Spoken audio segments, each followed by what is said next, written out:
Bonsoir à tous et merci de nous rejoindre dans l'info continue ce mardi 22 avril 2025.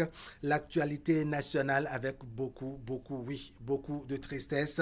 Les terroristes ont encore frappé les positions de l'armée béninoise dans la région de Koudou au nord du pays. Plusieurs de nos compatriotes sont tombés sur le champ de bataille et des blessés enregistrés toujours côté béninois. Les ennemis non encore identifiés ont emporté par devers eux des armes et des munitions, de même que plusieurs appareils de technologie nouvelle, sinon de dernière génération. Cette énième attaque intervenue la semaine écoulée est assortie de menaces et surtout de propagande islamique. Une situation qui suscite inquiétude et interrogation. Pourquoi cet appétit des malfaiteurs pour le Bénin?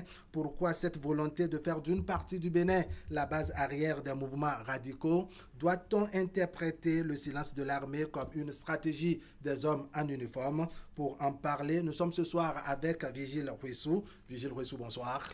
Bonsoir. Allez, bienvenue sur le plateau de l'Info Continue. Vous êtes le directeur exécutif de l'Institut Média et de Développement. Vous êtes également spécialiste des politiques de sécurité et de défense. Merci de vous être montré disponible. En face de vous, Delphin Gangana, qu'on ne présente plus. Delphin Gangana, bonsoir. Bonsoir, M. Aripara. Bonsoir, mon co-débatteur. Allez, bonsoir.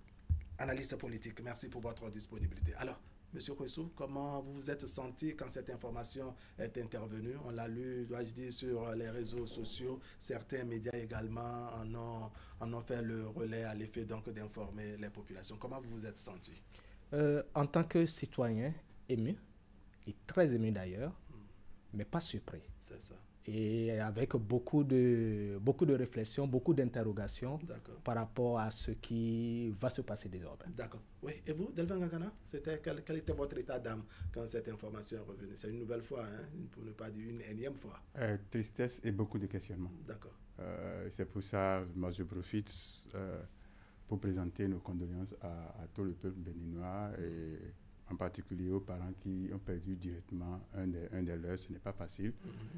Et dire courage à ceux qui sont encore sur le terrain en train de se battre pour qu'on ait la quiétude.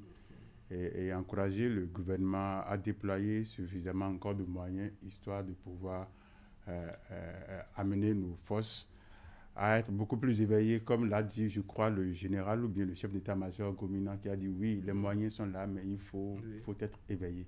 Et être éveillé ne veut pas dire qu'il ne faut pas du tout fermer les yeux, mais il faut être éveillé dans tous les sens. D'accord. Alors, Monsieur Huessou, vous disiez tout à l'heure que vous n'étiez pas surpris. Pourquoi? Qu'est-ce que vous voulez dire exactement? Je ne suis pas surpris parce que nous sommes en guerre. Le Bénin est en guerre. Ce ne sont pas... En guerre contre qui? En guerre contre des personnes comme des terroristes, comme des groupes armés non conventionnels. D'accord. Et quand on est en guerre, c'est tout à fait normal que des situations du genre arrivent, parce que quand vous êtes en guerre avec des ennemis, il est évident que des situations d'attaque, et c'est prévisible. Et je ne suis pas surpris non plus parce que la zone identifiée comme le centre de l'attaque, aujourd'hui, est une zone qui n'est pas en faveur des militaires béninois, de l'armée béninoise, compte tenu d'un certain nombre d'éléments géopolitiques, et nous, certainement, nous reviendrons là-dessus tout à l'heure. D'accord. Alors, ça fait une nouvelle fois que le Bénin est attaqué de nouveau, pour me répéter. Delphin Gangana, qu'est-ce que nous avons de trop ou d'intéressant qui rend appétissant, je dirais, le territoire béninois et donc attire ces malfaiteurs? Qu'est-ce que nous avons vraiment de trop? Et ça fait la deuxième fois parce que je crois en janvier, le 8 janvier passé, on a été attaqué dans la deuxième fois pour le compte de l'année 2025. Pour le compte de l'année 2025. On a été attaqué, je crois, dans la même zone, le point triple, c'est-à-dire là où le Burkina et le Niger et le Bénin font jonction. Je pense que c'est à ce niveau que ça se passe. Ça s'est déjà passé déjà 2 fois. Ça, c'est la deuxième fois cette année. Mais la question que tout le monde se pose, qu'est-ce qu'ils nous veulent? Et ceux qui nous attaquent viennent d'où? Et ils repartent où? Ils viennent en grand nombre avec quels moyens, avec quelles armes, quelles munitions, et ces moyens sont de fabrication de quelle origine? Et quand ils nous attaquent, ils repartent, ils vont où? Qu'est-ce qu'ils nous en veulent en réalité? Et puis, c'est-à-dire, il y a beaucoup de questions qu'il faut se poser parce que ici, il s'agit d'une question éminemment stratégique et qu'il faut, un peu comme on dit, marcher sur les œufs. C'est un peu comme on dit en fond, Si tu ne sais pas faire, tu vas tomber sur les esprits ou tu vas tomber sur les adeptes et les vrais adeptes. Donc, du coup, quand on ne sait pas faire, il faut vraiment faire. Il faut savoir où il faut savoir faire pour qu'on ne dise pas que, bon, secret défense ou que ça, c'est pour ça. Pour moi, ça ne peut que être rien que des questions, des questionnements et que ceux qui sont appelés à gérer n'ont qu'à considérer qu'il n'y a pas de commentaires inutiles, il n'y a pas de critiques inutiles, parce que dans les critiques, vous pouvez me retrouver des armes qui vont vous permettre de pouvoir organiser, parce qu'à la date d'aujourd'hui, nous avons affaire à un ennemi qui n'a pas de visage, une guerre asymétrique.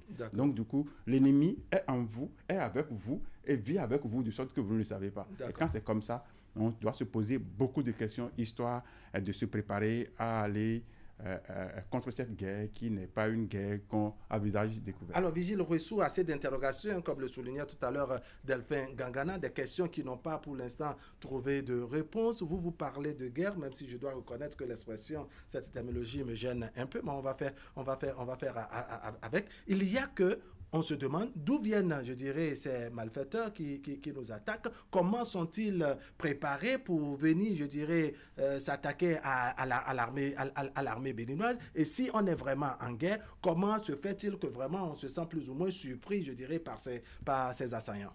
Je ne crois pas qu'au niveau de l'armée, ce soit une surprise. Une surprise. Mais on devait s'attendre à ça à tout moment, compte tenu de la zone. Je le disais tout à l'heure, je reviendrai là-dessus tout à l'heure.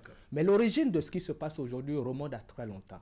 Depuis le nord du Mali, où c'était l'épicentre du terrorisme avec les groupes armés qui revenaient du sud de l'Algérie. C'est une longue histoire. Et à partir de 2016-2017, il y a eu un souci, un besoin de développement, d'expansion de ces groupes-là qui, par le nord du Burkina, ont occupé entièrement l'ouest du Niger et l'est du Burkina et une bonne partie du sud du Mali. Ce qui leur permet maintenant, à partir de cet instant, de se dire, nous pouvons aller plus loin. Donc là, ils ont élargi leur base. Ils ont élargi. Et pourquoi ils ont cherché à aller vers les pays du sud et surtout l'appétit pour le Bénin. Vous savez, la zone occupée aujourd'hui, que ce soit du côté du Burkina, de l'est du Burkina, du côté du sud-ouest du Niger et au nord-ouest ou dans la zone de l'Alboué et de la Takora, c'est une zone, c'est le parc de W, c'est le complexe W, Arli et Pendiari. Et c'est une zone un peu pas très habitée, pas de population. Ça les arrange pour pouvoir faire leur affaire. Mais en même temps, le Bénin, puisqu'il doit s'approvisionner en logistique, les motos, le carburant, et il doit s'approvisionner, cette zone était la route d'approvisionnement entre-temps. Mais dans leur stratégie, ils se sont dit, nous pouvons aller plus loin, mais attention, pas seulement aller plus loin, mais vous allez constater que c'est seulement au niveau des frontières qu'ils agissent. C'est comment occuper la frontière entre le Bénin, le Niger, et jusqu'au Nigeria, pour se joindre aux groupes armés qui sont également dans ces zones. Et ils développent beaucoup de stratégies et avec des groupes armés et locaux. Et ils mettent en place des stratégies de contrat en quelque sorte. Je peux parler ainsi avec ces groupes locaux qui deviennent en quelque sorte des exécutants. Bien sûr, pour pouvoir, ça marche très bien. C'est très complexe. Alors, Delphin Gangana, on sait que l'armée béninoise ne dort pas. Il y a, je dirais, des actions, il y a des formations, il y a, je dirais, le renforcement des hommes sur le terrain. Mais on note que ça ne suffit pas. Qu'est-ce qu'il faut faire exactement selon vous? On note que ça ne suffit pas, mais il faut déjà reconnaître que oui, c'est quand ça échoue qu'on apprend, mais quand ça réussit, peut-être que ça ne fait pas autant de bruit, parce que le nombre d'attaques déjouées, nous ne connaissons pas. Mais c'est quand on nous attaque et que ça marche que, bon, ça crée de l'émoi, parce que nous avons perdu des notes. Ne veut pas dire qu'il n'y a pas du tout de réaction du côté béninois. Peut-être qu'il y a beaucoup d'attaques déjouées que nous ne connaissons pas. Mais qu'est-ce qu'il faut faire? Est-ce que quelqu'un a la solution magique à ça? Non, c'est pour ça que je dis toutes les questions sont utiles à être posées aujourd'hui, histoire de permettre à voir. Parce que, regardez, c'est vrai que mon co-débatteur a parlé tout à l'heure de 2016, de 2017, mais je pense que la première attaque réelle qu'on a eue, c'est en 2019, où on a perdu un de nos frères, mais que les 2 Français que les gens avaient enlevés ont été retrouvés, ont été en tout cas libérés, sains et saufs plus tard. Comment on est arrivé à pouvoir les retrouver, tout et tout. Bon, jusqu'à la date d'aujourd'hui, on n'en sait rien. Et eux-mêmes n'ont pas dit comment notre frère a été tué, tout et tout. Donc, c'est à partir de 2019 que ça a véritablement commencé. En 2020-2021, on avait aussi une attaque où on avait dit qu'il y a un vecteur français qui a pu retrouver une colonne de 40 djihadistes qui les avait tous éliminés. Bon, donc, du coup, oui, ça a commencé par être trop. Mais la question qu'il faut se poser, comme il a dit, la zone concernée, vers quelle superficie? Quelles sont les voies d'accès officielles et non officielles? Quelles sont les voies d'accès qu'il faut fermer aujourd'hui pour pouvoir, c'est-à-dire maîtriser, parce que les choses évoluent, la technologie évolue. Ne veut pas dire que rien ne se faisait, il y a des choses qui se faisaient. Mais il faut qu'on se pose toutes les questions, parce que quand on dit attaque, on a dit un ennemi qui n'a pas de visage. Ça veut dire que même au sein de votre groupe, il peut y avoir des ennemis. Il peut y avoir des ennemis. Parce que la question qu'il faut, c'est pour ça que dit qu'il ne faut que se poser des questions. Quand, au cours de l'attaque, c'est quoi la réaction de notre force? Quel était leur état d'âme avant l'attaque et au cours de l'attaque? Il devrait avoir un guetteur, il devrait avoir quand même un mirador, ou quelqu'un devrait être là-bas. Est-ce qu'il était en train de dormir? Parce que ceux qui viennent ne vont pas venir en cachette, puisqu'ils se déplacent avec des moyens. Et c'est une zone qui n'est pas habitée. Ça veut dire que dès qu'il y a 9 motos qui se déplacent en même temps, le bruit de ces 9 motos peut être entendu à un niveau donné. Qu'est-ce qui s'est passé? Quelle est l'eau que les agents ont bu le jour-là? Qu'est-ce qu'ils ont mangé? Qu'est-ce qui s'était passé sur le camp à l'heure là pour qu'ils soient attaqués? Parce que si c'était qu'il y avait un sabotage, qu'il y avait quand même autre... C'est pour ça que je dis, c'est une guerre qu'on fait avec. Et l'autre chose est que, quels sont les moyens que nous utilisons? Les moyens que nous utilisons, est-ce que nous ne pouvons pas mettre à contribution nos startups, histoire de créer désormais des moyens propres de défense, c'est-à-dire de surveillance, les drones de surveillance capables de pouvoir identifier et anéantir des ennemis. Et c'est vrai que le chef de l'État avait fait, je crois que c'était lui qui avait fait l'appel d'Accra en 2018-2017, je ne sais pas si c'est en 2018, et puis après, encore CEDEAO, mais à la date d'aujourd'hui. C'est quoi? Qu'est-ce que nos voisins immédiats? Parce que ceux qui nous attaquent à un point donné, si les gens ne sont pas chez nous, ça veut dire qu'ils vont quelque part. Mais s'ils vont chez quelqu'un, c'est quoi la réaction que nous obtenons de la part des autres? Parce que, alors, monsieur Vigile Rousseau, cette zone triple, n'est-ce pas, devient stratégique, très complexe également, parce que dans un de vos développements tout à l'heure, vous avez évoqué combien la zone, je dirais, incriminée, la zone attaquée pose effectivement problème. Qu'est-ce qu'il y a lieu de faire? Parce qu'on se pose toujours la question de savoir pourquoi c'est à cet endroit, au-delà, je dirais, de la non-habitation, pourquoi c'est à cet endroit vraiment que viennent les malfaiteurs? Parce qu'aujourd'hui, c'est une zone incontrôlée de l'autre côté de la frontière, des deux frontières. Que ce soit du côté du Niger, on parle de zone triple. Le point triple, c'est-à-dire qui fait une le jonction point de frontière, Bénin, de jonction entre le Bénin, le Niger et le Bénin. Du côté du Niger et du côté du Burkina, c'est inoccupé. C'est-à-dire l'État burkinabé et l'État nigérien ne contrôlent pas du tout cette zone-là. Ce sont ces groupes-là, c'est-à-dire le GSIM, le GENIM, et en français le groupe de soutien à l'islam et aux musulmans, et aussi de l'autre côté l'ILSP, c'est-à-dire l'État islamique dans la province du Sahel. Ce sont eux qui occupent cette zone-là, entièrement qui contrôlent. Et aujourd'hui, avec l'absence de l'État burkinabé et en l'absence d'une coopération interétatique, ils sont libres d'agir. Il n'y a que l'armée béninoise qui soit présente au niveau de cette frontière-là. Vous comprenez donc? Et en l'absence de cette coopération et des problèmes de voisinage qui existent aujourd'hui entre le Bénin et ces États-là, font qu'il est difficile pour le Bénin... Vous pensez que c'est de nature à aggraver la situation? De nature à aggraver la situation, oui, si on n'agit pas très tôt. Et ça n'arrangera pas non plus le Niger, et ça n'arrangera pas non plus le... Nous sommes condamnés. Les armées, même les politiques, au niveau des 3 pays, sont condamnés à travailler ensemble. Alors, parce que je vais ajouter rapidement que dites-vous que cette zone, ce complexe-là, ça fait pratiquement plus d'1,2 million hectares. mais 60% sont au Bénin. Mais ils occupent la partie du Niger et la partie du Burkina. Mais c'est cette partie, 60% au niveau du Bénin, qui n'arrive pas encore à occuper. Jusqu'à présent, ils sont présents par des cellules qui collaborent avec eux au niveau de Bénin, mais ils ne parviennent pas encore à contrôler. Or, s'ils contrôlaient, ça leur facilitait carrément. Alors, tout à l'heure, vous avez dit que vous-même, personnellement, vous n'êtes pas surpris et qu'en temps normal, l'armée béninoise ne devait pas être surprise. Alors, pour quelqu'un ou bien pour une armée qui est préparée en conséquence, pourquoi on a, je dirais, on est su tant d'échecs chaque fois qu'il y a d'intervention, chaque fois qu'il y a d'attaques? Non, depuis quand on a commencé par subir ces échecs, ces attaques violentes, c'est depuis qu'il y a des difficultés de collaboration entre le Bénin, le Burkina et le Niger. Auparavant, vous constaterez que c'était de faibles attaques qui ne faisaient pas autant de massacres.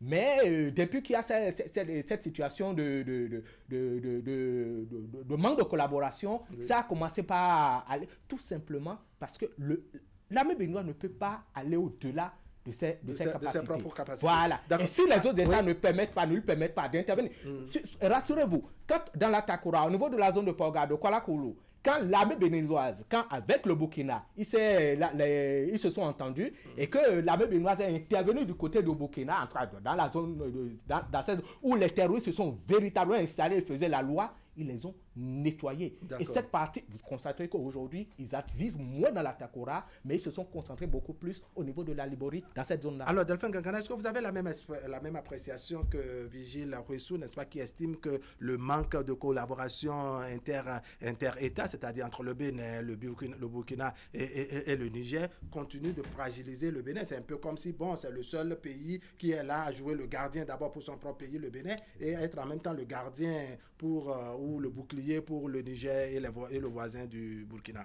Oui, et dans mes questionnements, vous allez voir que c'est pratiquement la même chose, parce que si vous êtes entre deux maisons et que quelqu'un vient attaquer chez vous, et quand il quitte votre maison, il se cache dans la maison d'à côté, et celui qui est à côté ne participe pas, c'est que vous ne pouvez rien faire. C'est pour ça, moi je dis, il faut qu'on se mette rien que dans des questionnements, histoire de permettre à ceux qui vont agir de pouvoir agir. Parce que du moment où je sais que celui qui est à côté de moi ne va pas contribuer à m'aider à faire la chose, c'est que je cherche les moyens à mon niveau. Pourquoi la date d'aujourd'hui? Est-ce que c'est possible qu'on crée un espace de près de 10 mètres, c'est-à-dire du long de la frontière de cette zone pour déclarer cette zone, c'est-à-dire sous couvre-feu, où tout mouvement humain non autorisé, c'est que appelle feu. Est-ce qu'il y a cette possibilité de le faire?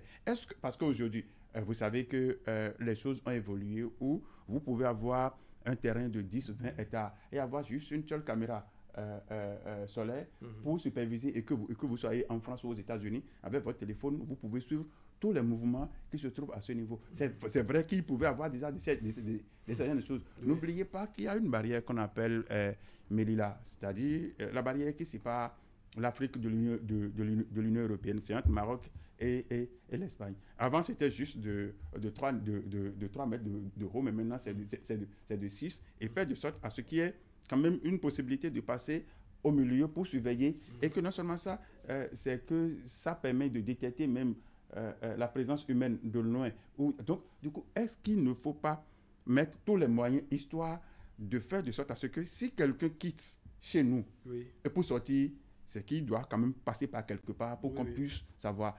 Comme un poste de contrôle, en quelque sorte. Un poste de contrôle, c'est-à-dire mettre les moyens, c'est-à-dire, même si c'est qu'il faut créer plus de 20 mètres d'espace libre sans qu'il n'y ait rien, il faut quand même qu'on arrive à séparer. Parce que, oui, les voisins, à la date d'aujourd'hui, ne collaborent pas. On ne sait à quel moment ils vont commencer par collaborer. Mais l'autre chose est quoi? Vous avez évoqué les outils volés. Si ces outils emportés devraient être utilisés au Bénin, ça veut dire que ceux qui nous ont attaqués seront au Bénin. Mais si ça devrait être utilisé ailleurs, ça veut dire que ceux chez qui ils sont ne sont pas en sécurité. Donc, ils ont intérêt à collaborer. C'est pour ça, moi, je dis, il faut qu'il y ait beaucoup plus de négociateurs, pas de négociateurs pour aller demander aux terroristes de faire quoi que ce soit, mais d'amener nos dirigeants à se comprendre, à s'écouter. Parce avoir plus de rapprochement. Ils ont intérêt à marcher la main dans la main. Monsieur Vigile Rouessou, je vais vous amener sur un autre pan, toujours de ce même sujet. On a noté que contrairement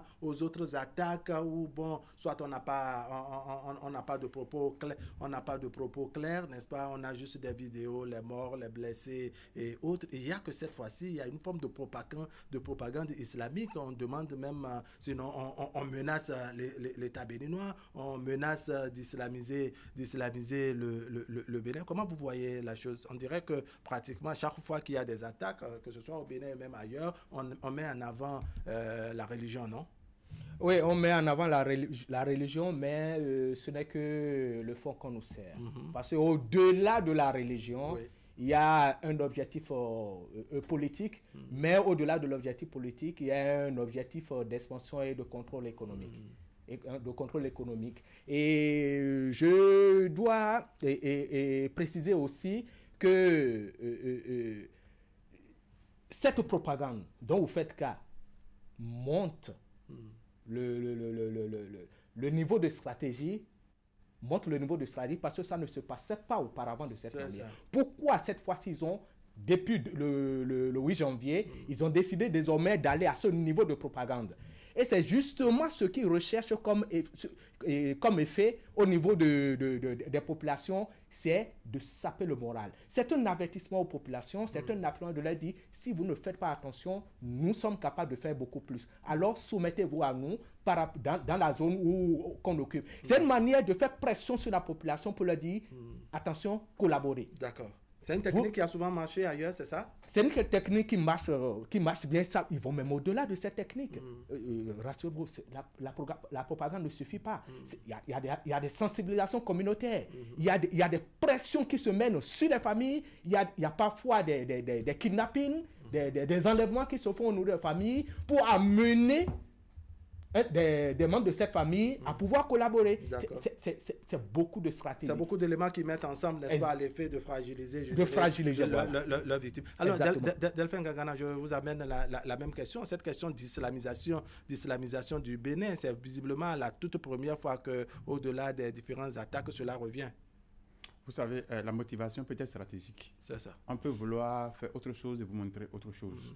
Parce que de la première... Une forme de diversion. Oui, une forme de diversion. Parce que dit qu'il faut que tout le monde... bon, moi je pense que les terroristes savent ce qu'ils veulent et ils savent même des fois comment communiquer, histoire d'émouvoir la population. Et puis de faire ce qu'ils veulent. Mais le fait de dire qu'il faut islamiser tout le monde, est-ce que c'est réellement ça l'objectif? Parce que si c'était ça l'objectif, les gens qu'on a tués, les militaires qu'on a attaqués, ne sont pas tous d'une autre c'est pas obédience. Il y a donc du coup, moi je dis, est-ce que c'est ça réellement l'objectif? Est-ce que c'est pas une diversion? Moi je pense que c'est beaucoup plus une diversion. Mais c'est pour ça, moi je continue de dire qu'il faut que nous revoyions les choses, parce qu'à la date d'aujourd'hui, la zone concernée, la zone risquée, là, il y a combien de chasseurs dans cette zone? Il y a combien de vendeurs de munitions dans cette zone? Il y a combien de vendeurs de fusils dans cette zone? Donc il faut qu'on arrive à se poser... Tant de questions. J'ai bien envie de retourner ces questions à M. Vigile Rouessou. On se demande maintenant, dans cette zone plutôt que vous avez vous-même décrite comme une zone désertique et autres, qui vend du carburant à ces messieurs qui viennent à moto, parce que la moto utilise de carburant, qui leur vendent les munitions, au-delà des munitions qu'ils viennent saisir et autres. On se demande, bref, comment ils sont alimentés, qui leur procurent tous ces éléments, tous ces moyens-là. Et c'est justement ce qu'ils animent. Quand ils occupent l'espace, quand leur objectif d'expansion vise justement à sécuriser ces zones d'approvisionnement en logistique. C'est ça. L'économie illicite, le commerce local, pour s'approvisionner ils doivent manger, pour s'approvisionner en produits vivriers, les motos. L'État béninois ou les autres États contrôlaient justement l'économie illicite, le commerce illicite, les produits illicites par le biais des forces de sécurité, les douaniers et autres. Il faut bien se séparer de ces personnes-là pour pouvoir faire transiter facilement ces produits. Et il y a des acteurs de cette économie illicite qui agissaient, qui travaillaient auparavant, et que l'État empêchait de pouvoir vaquer et tranquillement à leurs occupations. Ceux-là leur facilitent la tâche. Même les transhumants, ils leur facilitent la tâche et récupèrent chez eux de l'impôt. Ce qu'on appelle l'impôt islamique. Et faisaient également, par le biais, et ça leur permettait également de s'approvisionner. Et pour cet approvisionnement, c'est fait de façon très stratégique. Et c'est plusieurs étapes, pas plusieurs intermédiaires, jusqu'à ce que ça aille à destination. D'accord, la dictature du temps, ça m'amène à vous pousser cette question sur ce qui doit être, je dirais, la réaction de nos forces de l'ordre, pour ne pas dire la réaction de l'armée. On a noté une forme de silence. Devons-nous considérer cela comme une stratégie au niveau de l'armée? Vous savez que ou bien une inertie, vous savez que l'objectif premier des djihadistes, c'est d'émouvoir le peuple. Donc, du coup, ils veulent... Non seulement ça, on pouvait même pas du tout en parler, parce que c'est en parler qui fait leur force.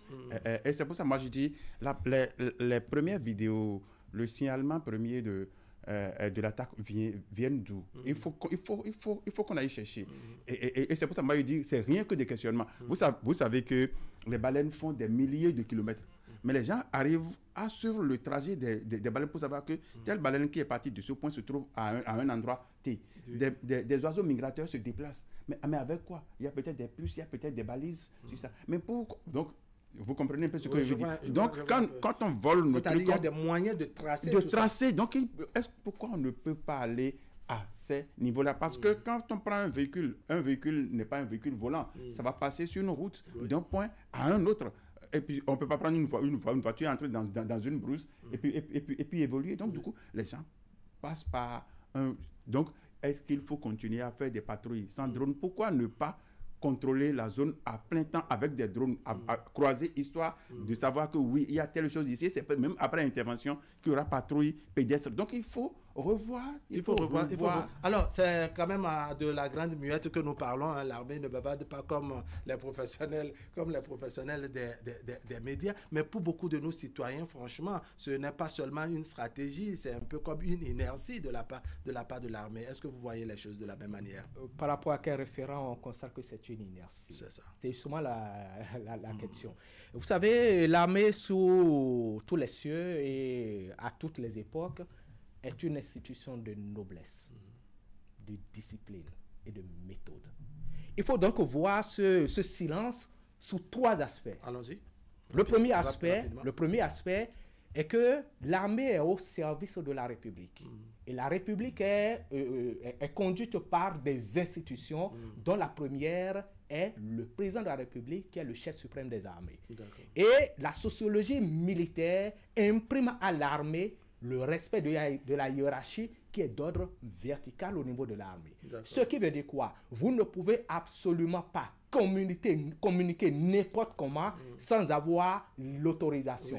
Et l'armée, l'institution militaire est une institution technique qui met en œuvre la politique de sécurité et de défense de l'État, du gouvernement et donc du pouvoir en place.